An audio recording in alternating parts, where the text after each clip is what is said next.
Assalomu alaykum.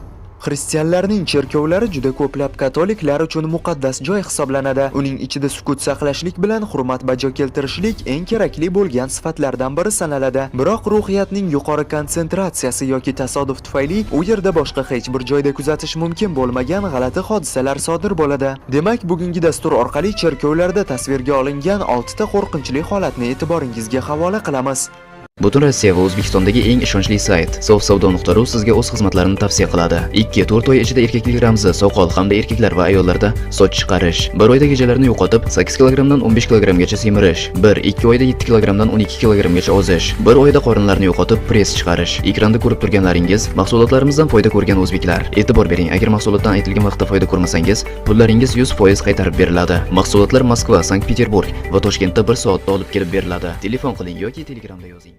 Garchi ko'plab joylardagi cherkovlarda kameradan foydalanish taqiqlangan bo'lishiga qaramasdan, shubhasiz bunga tabiiy hol sifatida qaraladi. Mazkur jihat ayniqsa o'zga yurtda joylashgan biror bir mashhur cherkovning ziyorat jarayoniga taalluqli bo'lishi mumkin. Uning arxitekturasi hamda mashhur naqshinkor rangli oynalari deyarli barcha tashrif buyuruvchilarni o'ziga birdek jalb qiladi. Ekraningizda ko'rib turgan ushbu kadrlarni shu yerga tashrif buyurgan insonlardan biri tasvirga olishga muvaffaq bo'lgan. Bu tasvirlar cherkov arxitekturasidan ko'ra ko'proq narsani o'z ichiga qamrab olganligini tushunish uchun YouTuber YouTube tarmog'ida anchayin vaqtni o'tkazishi lozim bo'lgan. Hozir men sizlarga ko'rsatmoqchi bo'lgan narsa shunchalik nafiski, uni faqatgina maxsus filtrlarni ishga solgan holda ko'rish mumkin bo'ladi. Bu inson cherkovning old qismini tasvirga olayotgan bir paytda ekranda g'alati bir mavjudot o'tib ketadi. Maxsus filtrlarsiz ushbu tasvirni ko'rishning deyarli imkoni yo'q. Biroq yana bir bor diqqat bilan ko'rishingizni tavsiya qilamiz. Biz har qanday soya soladigan rejimni to'lig'icha o'chirib qo'ydik. Shuningdek, avtomatik tarzda piksel nosozliklarni bartaraf etdik. Bu nima bo'lishi mumkin? Siz qanday fikrdasiz?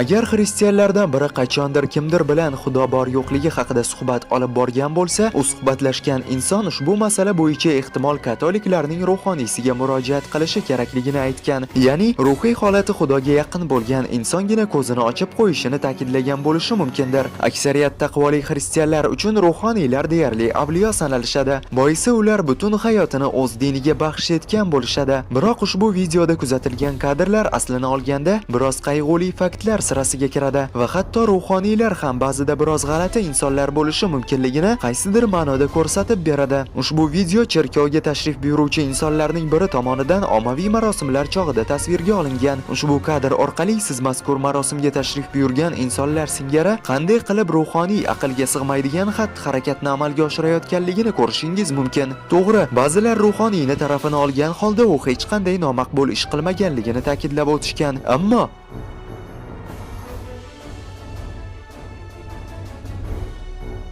hozir tomosha qiladigan tasvirlar siz uchun tushunarsiz va qaysidir ma'noda hatto biroz g'alati bo'lib tuyulishi ham mumkin. Biroq undan xulosa chiqaradigan har xil sabab va gipotezalar aslini olganda katta ahamiyatga ega. Birinchidan, bu uncha katta bo'lmagan kontekst. Ushbu kadrlar Meksika cherkovlarining birida to'y marosimida olingan. Ushbu tasvirlarni yozib olgan shaxs o'zi uchun qiziqarli tuyulgan har qanday insonga va shuningdek mana bu bolaga e'tibor qaratgan. Oradan bir necha soniya vaqt o'tib, u orqa planda g'alati bir narsani ko'rsatayotgan joyga yetib Avvaliga bu cherkov interyerining bir qismiga o'xshab ko'rinadi, biroq operator kamerasini yaqinlashtirib hamda bola boshini biroz yonga surganida biz ushbu sirli mavjudot inson ekanligini ko'rishimiz mumkin bo'ladi. Yoritish effektlari yordamida siz yuziga oq mato tushirilgan, siniqib ketgan kimningdir avtoangorini kuzatishingiz mumkin. Ba'zilar bu to'ydan so'ng fojiali tarzda avtohalokatga uchrab olamdan o'tgan kelinning ruhi bo'lishi mumkin deyishsa, qolganlar bu shunchaki oq mato kiyib to'yga tashrif buyurgan mehmonlardan biri degan xulosaga kelishgan.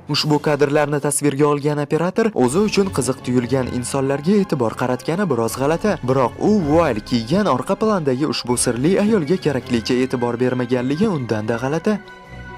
Hech kim ushbu tasvirlar qayerda suratga olingani hamda mazkur cherkov bevosita qayerda joylashganini yaxshi bilmaydi. Ushbu to'yni xuddi qolganlariga o'xshab hayotning ma'lum bir pallasidagina yuz beradigan va barchasi bir lahzada yakun topishini istagan har qanday insonning qismatida sodir bo'ladigan jarayonga qiyoslash mumkin. Biroq bu yerda nima sodir bo'lishi mumkin? Ammo nima bo'lgan taqdirda ham ushbu marosim mujmal xotiraga aylanishi tayin. Mazkur videoda ko'rib turganimizdek, oila a'zosi ushbu unutilmas onlarni kameraga muhrlayapti. Bu aslida kim edi va nima sababdan uning yuz qismi bunday ko'rinishda? Hamda eng muhimi, nima uchun marosim mehmonlari bu manzaradan hayron qolishmagan? Afsuski, ushbu sirli insonning to'yda paydo bo'lishi marosimga tashrif buyurgan ayrim odamlar uchun o'ziga xos omadsizlik olib kelgan.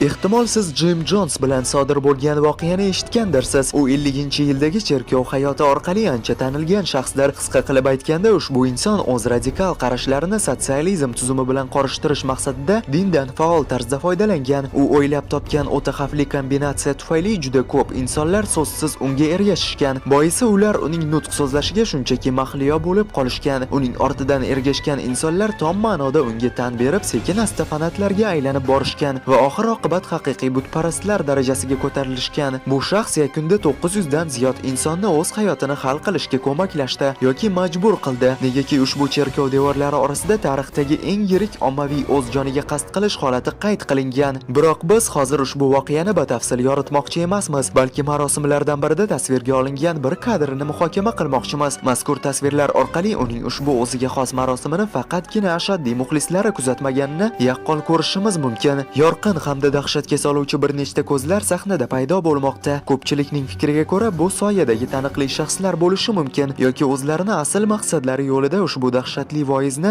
o'z ismiga solishga harakat qilayotgan shaytonlarmikin? Ommaviy o'z joniga qasd qilish holatidan qutulib qolgan bir nechta insonlarning so'zlariga ko'ra, ularni shu yo'l bilan mazkur marosimga tayyorlashgan bo'lishlari ham mumkin. Balki buning asl sababi marosimga jalb qilishning g'alati shakli bilan izohlanar.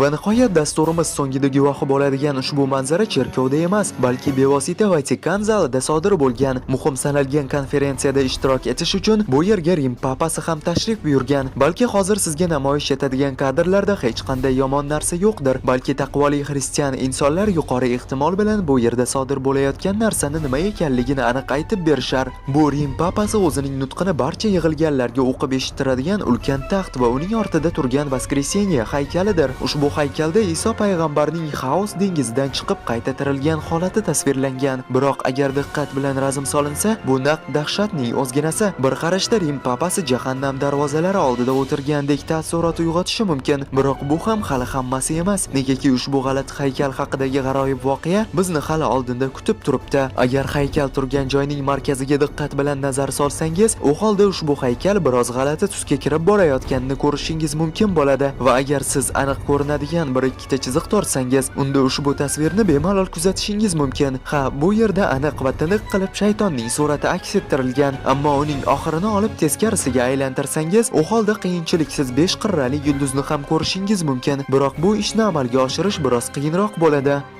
Bizda hozircha shular edi. Xayr, salomat bo'ling. Sifatiga 100% javob beramiz. Tanadagi oq dog'larni, psoriaz, teri kasalliklarini, qo'ltiq terlashini ketkazuvchi, yuzdagi va tanadagi husnbuzarlarni, sepkillarni ketkazuvchi, yuzdagi qora dog'larni, ajinlarni ketkazib yoshartiruvchi, shuningdek, varikozga qarshi mahsulotlarni ham sizlar uchun tavsiya qilamiz. Mahsulotlarimizga garantiya beramiz. Ekranlaringizda ko'rinib turgan raqamlarga qo'ng'iroq qilishingiz yoki Telegram, Imo, WhatsApp orqali aloqaga chiqishingiz mumkin.